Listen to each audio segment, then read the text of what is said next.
আসসালামু আলাইকুম মামা। মামি আসসালামু আলাইকুম, কেমন আছেন আপনারা? কোন সময় এলেন? ওয়ালাইকুম সালাম, ভালো আছি, এই যে এইমাত্র আসছি। কি রে সুজন, তুই কেমন আছিস? কি রে সেরি, তুই কারে তুই করে কস? আমি না তোর বয়সে বড়, আমার সম্মান দিয়ে কথা কবি। আরে সম্মান দিব রে বাবা, দিব। 2 দিন পর যখন রিয়া আমাদের বাসায় বউ হয়ে আসবো, তখন ঠিকই সব সময় তোর সাথে সম্মান দিয়ে কথা বলবো। একদম ঠিক বলছিস। যে আমি এমনি অনেক বড় একটা বিপদের মধ্যে আছি, বিপদ থাকে শেষ হোক, তারপর তোর লগে কথা বলবো। যা। আই মে, তুমি ওকে দ্রুত বিয়ে করে ফেলো যাতে ওর মতো স্টুপের সাথে আমার বিয়ে না হয়। কি সুজন, তুমি এই জিন্স প্যান্ট আলা মাইয়ারে বিয়ে করবা? আমি কি শুনতেছি? বল লাগো, আমি কি শুনতেছি? এই যা শুনছস একদম ঠিক শুনছস, যা তো এনতে। তুমি পেরেছো বলে আমি পারবো না মা, আর আমার পক্ষে ওকে বিয়ে করা সম্ভব না। কিন্তু এখন তো এই কথা বলে লাভ হবে না মা। তোমার বাবা সে যে এমন ঘাওড়া প্রকৃতির মানুষ তুমি ভালো করেই জানো। সে যখন একবার বলেছে যে এই সুজনের সাথে তোমার বিয়ে দেবে, তার মানে দিয়েই ছাড়বে।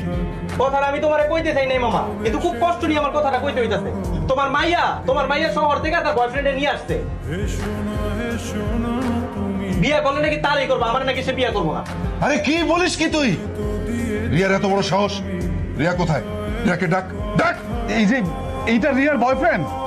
আরে ওরা তো আমাকে উত্তর পাড়ার পাগলা শামসুর মতো দেখা যায়। হ্যাঁ রিয়া, তুই কোত্থেকে একটা পাগল ধরে নিয়ে এসছিস? না আঙ্কেল, আসলে আপনাদের গ্রামের লোক যে একটা ব্রাদার, মানে মাদার ফ্যান, মানে মা বোন, সেটা আমি আগে জানতাম। আপনাদের গ্রামের মানুষের সাথে জাস্ট আমি একটু তর্ক করছিলাম, আর তারা দেখেন আমাকে মেরে এখন তক্তা ফাটিয়ে দিই। একদম তক্তা ছুড়ে ফেলাইছে। বাবাকে বাঁচিয়ে রাখতে চাস? তাহলে যেটা বললাম সেটা শোন।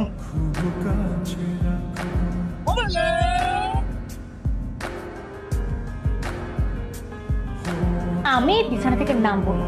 তুই কোথায় ঘুমাবি, কোথায় থাকবি সেটা তোর ব্যাপার। তুই কথাটা কি কইলি? আমার ঘর, আমার বিছনা, তুই আমারে কইতেছস বাইরে দিতে? তুই কে রে? হ্যাঁ, তুই কে? আমি রিয়ার লোকের সংসার করতে পারবো না। এই সুজন, তুই এটা কি করলি? রিয়ার সাথে সংসার করতে পারবি না মানে? তোর কাছে কি বিয়েটা ছেলে খেলা মনে হয় যে চাইলাম জোরাইলাম আর না চাইলাম ভাঙা দিলাম? এই কথাটা তুমি আমারে জিজ্ঞেস করে রাখে না, মামারে জিজ্ঞেস করো।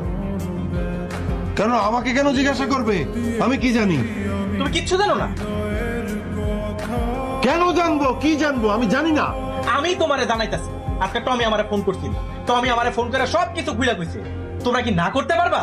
রিয়া যে বিশ্ববিদ্যালয়ে পড়ে, ওই বিশ্ববিদ্যালয়ে কোন ছেলের লগে তার একটা সম্পর্ক ছিল না, তার লগে কেলেঙ্কারি হয় নাই, আর সেই কেলেঙ্কারি ঢাকার জন্য তোমরা তারে গ্রামে নিয়ে আসতো আর আমার উপরে গোছাই দিছো। একটি কথাও সত্যি নয়। মামি শোনেন, আপনি আমারে সত্য মিথ্যা শিখাই দিয়েছেন না। কোনটা সত্যি আর কোনটা মিথ্যা সেটা বুঝার বয়স আমার পিছে। সুজন,